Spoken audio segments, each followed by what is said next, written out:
that opportunist goal by the big defender. The only goal of the game, there he is.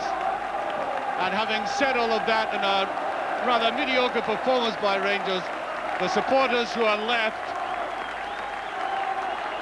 are ringing their praises, in fact. These are the Aberdeen supporters.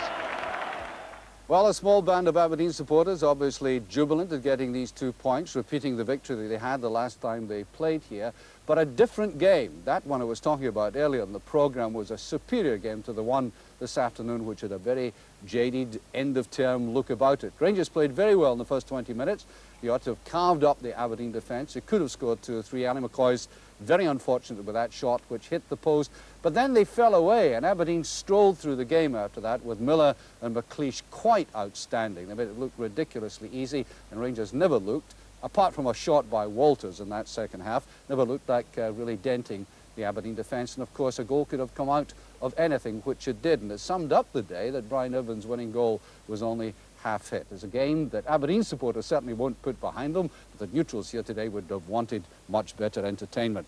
Other results today: Celtic created a Premier Division record of points achieved. That's 70 today by Anton Rogan, scoring in the very last minute, the only goal of the game against Motherwell. Dundee United, Celtic's cup final opponents, won by 4 goals to nothing, with all the goals coming from Patalainen.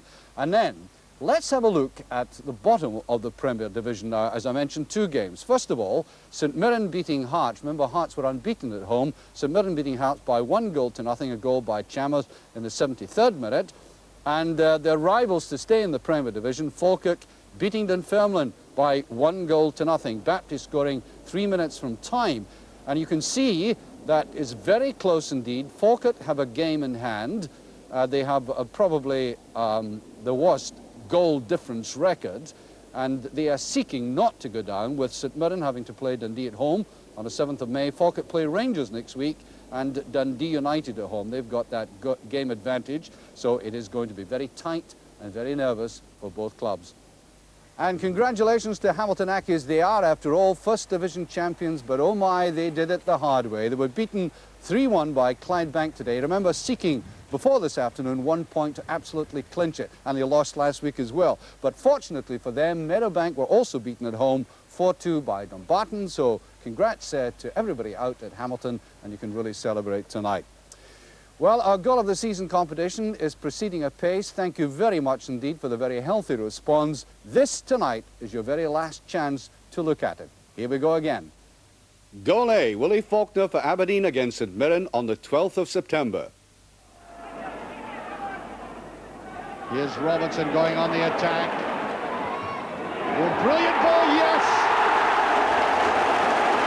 Faulkner, a goal he thoroughly deserves. Goal B, Paul McStay for Scotland against Belgium, European Championship on the 14th of October.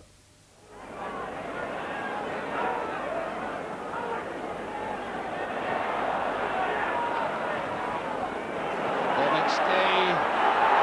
What can he do? Oh, brilliant goal! Oh dear, that is superb. Goal C, John Cahoon for Hearts against Dundee, Premier Division on the 13th of October.